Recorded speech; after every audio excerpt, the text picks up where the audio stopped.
Ma'am, এই যে আপনার কাপড়গুলো। Thank you aunty. কত টাকা হয়েছে আপনার? 100 টাকা হয়েছে। ঠিক আছে, আপনি দাঁড়ান, আমি নিয়ে আসছি। ম্যাম, আমার না আপনার একটু সাহায্য লাগবে। কিরকম সাহায্য আন্টি? আমার ছেলে না কলেজে পড়ে, ওর না পরীক্ষার সামনে, ওর কলেজে টাকা জমা দিতে হবে, তাই 3000 টাকার দরকার ছিল। অনেক আশা নিয়ে না আপনার কাছে এসেছি। আপনি যদি আমাকে 3000 টাকা ধার দিতেন, না হলে না ও পরীক্ষায় বসতে পারবে না। 3000 টাকা দিতে লাগবে জমা। শুধু এইটুকু ব্যাপার? আচ্ছা ঠিক আছে, আপনি দাঁড়ান, আমি এখনই টাকাটা নিয়ে আসছি। আচ্ছা ঠিক আছে। আন্টি, এই নিন। অনেক অনেক ধন্যবাদ ম্যাম, আপনি আমার ছেলেটা চিন্তা করে টাকাটা দিলেন। আমি টাকাটা ফিরিয়ে দেবো তাড়াতাড়ি। আরে না না আন্টি, কোনো ব্যাপার না। দেখো, দরকার তো পড়তেই পারে, কিন্তু পরীক্ষাটা না দিতে পারলে এইটা আমার খুব খারাপ লাগবে। এটা আপনি নিন, আর ভালো মতন বলে পড়াশোনা করে আপনার ছেলেকে পাশ করতে। ঠিক আছে। কি গো, বলছি ওপরে দোতলার ঘরে আমি আলমারিতে টাকা রেখেছিলাম, টাকাটা তো ওখানে নেই, তুমি কি দেখেছো? টাকা? কিসের টাকা? ওমা, বলে কিসের টাকা? আরে তোমাকে সকালবেলায় যে দিলাম টাকাটা, তুমি গিয়ে রাখলে আলমারিতে, কাজের টাকা ওটা, দাও কোথায়? ও আচ্ছা, হ্যাঁ।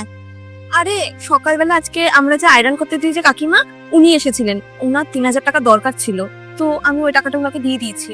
ওখানে 5000 টাকা ছিল, তো বাকি 2000 টাকাটা কোথায়? কি বলছো তুমি? 5000 টাকা? ওখানে তো মানে 3000 টাকা ছিল। আমি যদিও জানি না, আমি তো না গুনেই ওনাকে টাকাটা দিয়ে দিয়েছি।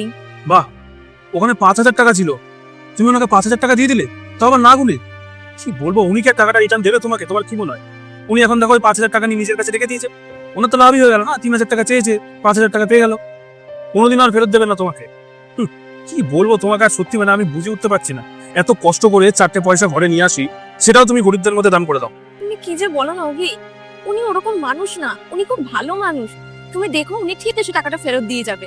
তুমি একটু দাঁড়িয়ে যাও। থাক, কেউ আজকাল তো সৎ নেই। তুমি ওনাকে সকালে টাকা দিয়েছো, এখন দেখো সন্ধে হয়ে গেল, টাকা রিটার্ন করতে এসছে, আসেনি আর আসবেও না। আন্টি, আপনি এখন এখানে? কি হয়েছে? ম্যাম, সকালে যে আপনি টাকাটা দিয়েছিলেন না, সেখানে 5000 টাকা ছিল, তো এই যে 2000 টাকা। দিন আমার কাছে দিন। আসছি আমি। শুনুন একটু, আমি একটা জিনিস বুঝতে পারছি না, আপনার কাছে যখন এই 2000 টাকা এক্সট্রা চলেই এসেছিল, তাহলে তো আপনি এটা রেখে দিতে পারতেন, এটা আবার ফেরত দেওয়ার জন্য আসলেন কেন? স্যার, ব্যাপারটা 2000 টাকার না, ব্যাপারটা হলো বিশ্বাসের। আর আমি চাইলেই 2000 টাকাটা রেখে দিতে পারতাম। আজকে আমি যদি বিশ্বাসটা ভেঙে ফেলতাম, তাহলে আপনি আর কাউকে বিশ্বাস করতে পারতেন না। মানবিকতা বলে তো একটা ব্যাপার আছে না? তাছাড়া মাথার উপরে ভগবান আছে, সেও তো সব দেখছে।